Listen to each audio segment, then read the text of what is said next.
Hakim tak pernah ambil tahu hal anak rupanya. Lepas bercerai, anak-anak semua dengan saya. Dia tak pernah ambil jaga pun. Tak pernah. Datang jumpa pun macam orang luar. Macam orang luar datang jenguk-jenguk. Memang pun. Dia memang lepas diri pun. Sampai sekarang pun lepas diri. Jadi saya rasa macam tak ada sebab dah untuk berbaik. Macam aku selalu cakap lah kan. Benda kahwin ni tak boleh ambil ringan. Tak boleh buat main kalau korang setakat berdua je. Tak apa. Ini melibatkan anak-anak. Nur Makin dia sebenarnya tak nak pun kahwin dengan saya kot. Masa tu.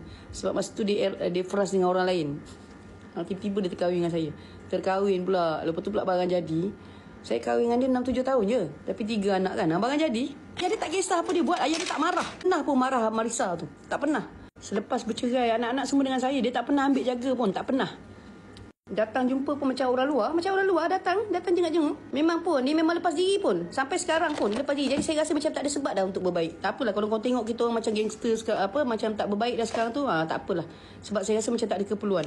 Saya baik-baik pun orang ambil kesempatan juga. Orang take for granted. Aku tengok cara dia bercakap ni dah memang reda habis lah. Boleh putarkan masa. Baik saya jaga sendiri je anak-anak saya. Tak payah libatkan orang lain.